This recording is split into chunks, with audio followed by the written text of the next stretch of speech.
नमस्कार, आदाब, सत श्री अकाल। मैं प्रखर श्रीवास्तव एक बार फिर से आप सभी लोगों का स्वागत करता हूं आपके अपने चैनल गुरु घंटाल में। दोस्तों, आज का जो हमारा टॉपिक है वो है ऑटोनॉमस डिस्ट्रिक्ट काउंसिल। तो बहुत कुछ है जानने को, निकल पड़ते हैं आज के सफ़र पर। अगर ये वीडियो पसंद आए तो इसको लाइक शेयर कमेंट करना ना भूलिए और गुरु घंटाल को सब्सक्राइब ज़रूर कीजिए। दोस्तों, ऑटोनॉमस डिस्ट्रिक्ट काउंसिल को समझने से पहले आपको संविधान के 5वें और 6वें शेड्यूल को समझना होगा, क्योंकि इनका चोली और दामन का साथ है। 5 से 7 सितंबर 1949 को हमारे देश की संविधान सभा ने, कॉन्स्टिट्यूएंट असेंबली ऑफ इंडिया ने 5वां और 6वां शेड्यूल पास किया था भारत के संविधान का। 5वां शेड्यूल क्या कहता है? 5वां शेड्यूल दोस्तों, हमारे देश में जो जनजातियां रहती थीं 9 राज्यों में, उनको डेडिकेटेड है।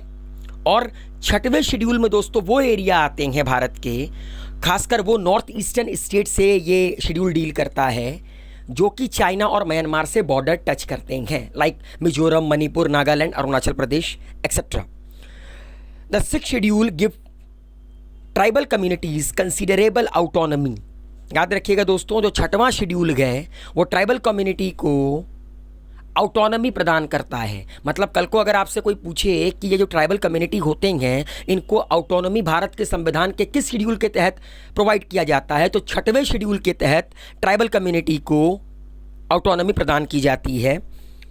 The state of Assam, Tripura, Meghalaya and Mizoram are autonomous region under the 6th schedule. ये 4 स्टेट का नाम याद रखिएगा, अक्सर इसके ऊपर एमसीक्यू आता है। लास्ट ईयर यूपीपीसीएस 2019 में भी इसके ऊपर एक क्वेश्चन आया था कि भारत के 6वें शेड्यूल में, भारत के संविधान के 6वें शेड्यूल में आपका कौन कौन से स्टेट्स को ऑटोनॉमी प्रदान की गई है उसके तहत। तो याद रखिएगा, Meghalaya, Mizoram, Assam and Tripura. The district council and the regional council under the 6th schedule have real power to make law, possibility on the various legislative subjects, receiving grant in aid from the Consolidated Fund of India to meet the cost of the scheme for development, healthcare, education, roads and regulatory powers to the state control। मैं बहुत ही simple language में आपको समझाता हूँ। अगर आप भारत के उत्तर प्रदेश, बिहार, दिल्ली, पंजाब, हरियाणा में रहते हैं तो यहाँ पर एक लेजिस्लेटिव असेंबली होती है जिसको कि हम लोग विधानसभा कहते हैं। इनका काम क्या होता है? इनका काम होता है लॉ बनाना, ठीक है। फिर ब्यूरोक्रेट का काम क्या होता है? उस लॉ को इम्प्लीमेंट कराना। मतलब राज्यों में जितने भी health care, education, development, roads, इनसे रिलेटेड जो भी डिसीजंस होते हैं, नॉर्मल स्टेट में ये लेजिस्लेटिव असेंबली के द्वारा लिए जाते हैं या लोकल बॉडीज़ के द्वारा लिए जाते हैं। लेकिन जो 6वें शेड्यूल में 4 राज्य हैं, मेघालय, मिजोरम, असम, त्रिपुरा, वहाँ पे एक डिस्ट्रिक्ट काउंसिल और रीजनल काउंसिल बनाई जाती है जो कि ये सारे के सारे डिसीजंस को लेती है। मैं इसके पीछे का कारण भी आपको बताता हूँ, क्योंकि देखिए सिंपल सा लॉजिक है, ये जो राज्य है ना, यहाँ पे जनजातियाँ रहती हैं, यहाँ पर ट्राइब रहते हैं, तो उनके रहने का, उनके बात करने का, उनका कल्चर, उनका बैकग्राउंड बहुत डिफरेंट है। मैं ये नहीं कहता हूँ कि that they do not belong to India, they are the part of India, but थोड़ा सा उनका रहने का, थोड़ा सा उनकी हिस्ट्री वगैरह, उनका कल्चर ये बहुत अलग है। तो उन्होंने भारत के संविधान से ये मांग की थी कि हमें ये चीज़ चाहिए अपने कल्चर को प्रिजर्व करने के लिए, इसीलिए 6वें शेड्यूल में ये सारी की सारी चीज़ें ऐड की गई हैं।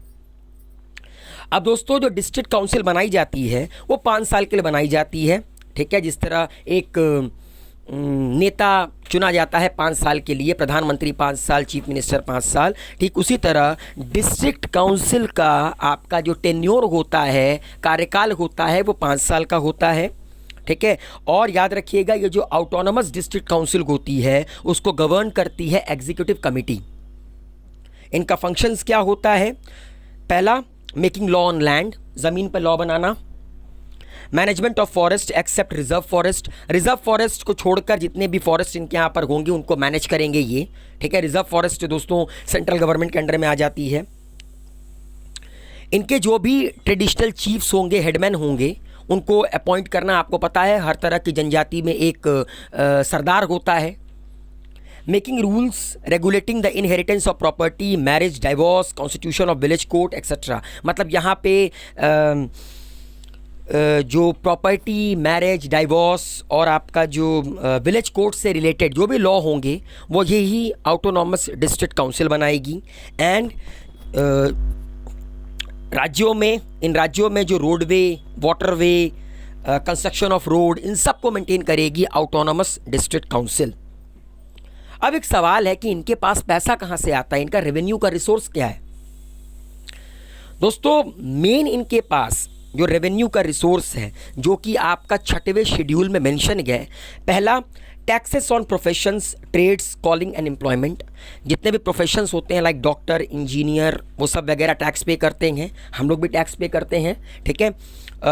फिर ये जो व्यापार करते हैं उससे इनको पैसे मिलते हैं, ठीक है। एम्प्लॉयमेंट के ज़रिए इनको पैसे मिलते हैं। ये एनिमल, व्हीकल, बोट्स, ठीक है, इन सब में भी टैक्स वसूलते हैं। उसके बाद अगर इनके मार्केट के अंदर कोई सामान आया तो वहाँ पर भी टैक्स वसूला जाएगा। And toll on the passenger and the good carried on the ferries. And जो भी अपना सामान बेचने आया है वो टोल टैक्स पे करेगा, पैसेंजर अपना टैक्स पे करेगा, ठीक है। And taxes for the maintenance of school, dispensaries और रोड, ठीक है। जो भी मतलब मेनली इनके पास जो पैसे का साधन गए वो है टैक्स, राजस्व के थ्रू ही इनका सारा का सारा काम बनता है। वैसे इनको पैसे सेंट्रल गवर्नमेंट भी प्रोवाइड करती है कंसोलिडेटेड फंड ऑफ इंडिया से, जैसा कि हम लोग ऊपर पढ़ चुके हैं। अगर आप ये पॉइंट पढ़ेंगे तो इसमें लिखा है possibility on the various legislative subject receiving grant in aid from consolidated fund of India, क्योंकि इनको सहायता करती है सेंट्रल गवर्नमेंट ऑफ इंडिया। वैसे सेंट्रल गवर्नमेंट ऑफ इंडिया तो स्टेट को भी सहायता करती है, मगर इनको grant in aid central government भी प्रोवाइड करती है, देश की तिजोरी, सरकार की तिजोरी कंसोलिडेटेड फंड ऑफ इंडिया से। याद रखिएगा 3 ऑटोनॉमस डिस्ट्रिक्ट काउंसिल हैं। मैं एग्जांपल देता हूं मेघालय में, लाइक खासी हिल, गारो हिल एंड जैंतियाना हिल। तो ये ऑटोनॉमस डिस्ट्रिक्ट काउंसिल है। जैसे कि राज्यों में आपका लेजिस्लेटिव असेंबली काम करती है, यहाँ पे आपका ऑटोनॉमस डिस्ट्रिक्ट काउंसिल काम करती है। तो उम्मीद है आप लोगों को समझ में आया होगा ऑटोनॉमस डिस्ट्रिक्ट काउंसिल के बारे में। अगर ये वीडियो पसंद आया तो इसको लाइक, शेयर, कमेंट करना ना भूलिए। Wish you all a very good luck, take care, good bye, शबा खैर, बाय।